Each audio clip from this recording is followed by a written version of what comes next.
Les amis, écoutez bien cette story. Écoutez bien parce que je suis encore tout rouge. J'ai pas l'habitude de faire des stories comme ça. Mais c'est vrai que parfois, et d'ailleurs qui ne le ferait pas, quand vous avez un petit audimat comme le mien, mais vous allez comprendre pourquoi je le fais. C'est pas un caprice d'enfant gâté que je vais faire. Je fais pas un caprice parce qu'on m'a dit non, tu vois.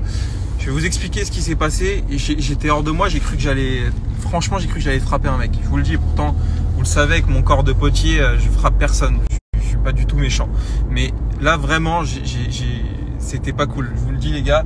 Donc, je vais faire une petite story, les amis. Et je vais surtout vous dire où ne pas aller pour acheter votre voiture. Vraiment. Mais n'allez jamais là-bas. Franchement, c'est pas bien du tout. Bon, je vous fais une story, je vous explique un peu les choses. Bon, les amis, vous n'êtes pas sans savoir qu'en ce moment, avec Gabriel, on est en train de changer un peu les choses. On modifie notre politique tarifaire. On recommunique énormément sur nos produits. On entreprend des choses pour, voilà, pour dynamiser la boîte parce qu'on a la dalle, parce qu'on a envie de le faire et parce qu'on y croit. Bref, tout ça pour vous dire qu'en ce moment, on est en plein démarchage des concessions autour de chez nous, aux alentours de notre local. Ça peut paraître bête, mais on l'avait pas vraiment fait. Et là, on le fait. En tout cas, on le refait parce qu'on l'avait fait au tout début. Et on est allé chez Audi Absolute Les Ulis, les amis. C'est très important que vous reteniez ce nom parce que c'est pas un nom à retenir pour une bonne adresse, c'est un nom à retenir pour une mauvaise adresse, les amis. Je vais vous dire pourquoi. C'est un truc de fou, vous allez être choqués. Très simplement, on va chez Audi, donc à côté de notre local, aux Ulis, Audi Absolute Les Ulis. C'est le grand Audi sur le rond-point de la N118, la N118 qui va vers Chartres. Bon, ceux qui sont du coin savent. On arrive, on rentre dans le hall, on dit bonjour, voilà, avec notre masque, très poli. Évidemment, on y va pour vendre notre produit, donc on va pas y aller dans une optique d'être con, tu vois. Bonjour, on souhaiterait parler à un responsable commercial ou une personne qui pourrait éventuellement nous aider dans notre démarche. On est une société voisine de la vôtre et on vend du film de protection pour carrosserie.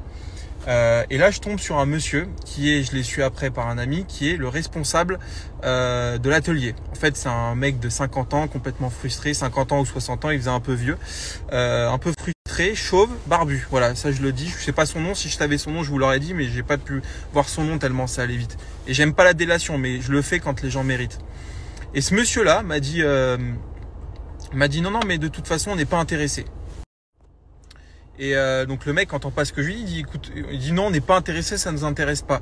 Et moi je lui dis bon d'accord, je lui dis écoutez, je sais pas, est-ce que parfois vous avez de la demande là-dessus. Tu sais, j'essaye d'insister un peu, mais sans faire le forceur. Je veux insister parce que je veux vendre mon produit et parce que vous le savez, vous qui êtes commercial, vous qui êtes commerciaux, vous savez que si tu t'arrêtes au non, ça amènera à rien. Donc j'y vais gentiment, je dis écoutez, peut-être que vous avez de la demande, vous vendez des belles voitures haut de gamme, des voitures à 100 000 euros, peut-être que vous pouvez placer une protection de pare-choc, une protection de seuil de coffre, etc. Et le mec il dit non, on fait pas ça, ça nous intéresse pas, on nous a déjà démarché, ça nous intéresse pas, mais de manière très agressive, tu vois. Moi jusque là ça va, ça me dérange pas parce qu'il me manque pas encore de respect. Et à un moment je regarde, je fais mais bon ok, je fais écouter, et je lui replace un dernier truc pour peut-être essayer de le faire changer. Je dis écoutez, peut-être que ça peut vous permettre de vous faire une commission de plus sur la vente de votre véhicule. Et là le mec il me regarde comme ça, il me fait. Et là, dans ma tête, je me dis pardon. Donc, je baisse mon masque parce que, tu sais, parler avec le masque, ça va 2 secondes. Je dis pardon. Je dis, mais faites attention à qui vous parlez. Vous pouvez pas dire ça. Vous êtes commercial, même si c'est pas lui qui vend les voitures. Vous devez avoir une démarche commerciale. Je pourrais être un client. Je pourrais avoir envie de vous acheter une voiture. Et quand bien même c'est pas le cas, vous pouvez pas me dire ouais, je suis trop riche, ça m'intéresse pas. On n'a pas besoin d'argent. Et le mec, en plus, me l'a dit d'une manière tellement agressive que je lui dis ça. Et le mec continue dans la surenchère en me disant non, mais en fait, ce qui lui a pas plu, le mec, c'est que je lui dis en fait qu'il pourrait vendre mon produit avec une marge. En fait, indirectement, je lui ai dit vous pourrez gagner de l'argent en plus.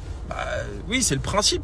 Tu vends un produit, tu gagnes de l'argent. Je l'ai pas dit en mode t'es pauvre, t'es machin. J'ai dit en mode c'est la vérité. On va te proposer un produit que tu pourrais vendre à ton client pour. Et en plus, je parlais avec lui, mais le mec, il est même pas décisionnaire. Le seul truc qu'il fait, lui, c'est il note les rayures qu'il y a sur les voitures. Il dit bonjour monsieur, votre voiture sera prête dans 2 jours. Voilà. Et donc en plus de ça, le mec, je comprends même pas de quoi il parle. Mais bon, peu importe. Et voilà, pour finir, bon, qu'on est parti, évidemment, nom d'oiseau, etc. Tu connais. Et encore, c'est même pas venu de nous. Nous, on est tranquille, tu vois. Encore une fois, on vient dans une démarche commerciale. Mais c'était pour dire que le mec manque de respect. Il me dit qu'il est trop riche, qu'il n'a pas besoin d'argent. Bon, soit, j'en doute. mais voilà. Et surtout les amis, bah voilà, choisissez bien votre concession et genre là je fais appel finalement à la direction de la concession. C'est faites attention à votre personnel, parce que c'est pas des choses on parle pas comme ça aux clients. Et franchement, en plus, c'est là où c'est dommage, c'est que le mec suffisait qu'il me parle gentiment et qu'il me dise écoutez, on vend pas ce genre de produit parce que bon, on a fait appel à des prestataires par le passé, on n'a pas été satisfait, etc. Pas de souci, franchement. Nous, on se fait démarcher aussi, alors que bon, il y a rien à gagner. Donc voilà, histoire de merde, mais franchement très déçu. Et le pire, c'est que comme Kevin me le rappelait, on y était allé au tout début quand on a ouvert l'activité. Ça devait être en septembre ou octobre de l'année dernière, donc il y a un an, et on avait été très mal reçu par la même personne. Et c'est ça qui est fou. Le mec est coutumier du fait, donc écoute, voilà, moi je voulais quand même vous en parler parce que j'ai quand même un devoir de conseil auprès de ma communauté, les amis, et je vous le dis. N'allez pas dans cette concession, c'est pas bon du tout. Parce que si une personne est capable de vous parler comme ça, vous imaginez pas en cas de problème, si un jour vous avez un problème avec votre voiture, comment on vous parlera. Les voitures, ça coûte une fortune maintenant. Il y a un service à avoir, les amis, il y a une éducation, on parle pas comme ça, surtout quand on a 50 ans. Et en plus, on se fait passer pour un riche, mais bon. 2500 € net, t'es pas riche, mon pote, je te le dis, et encore.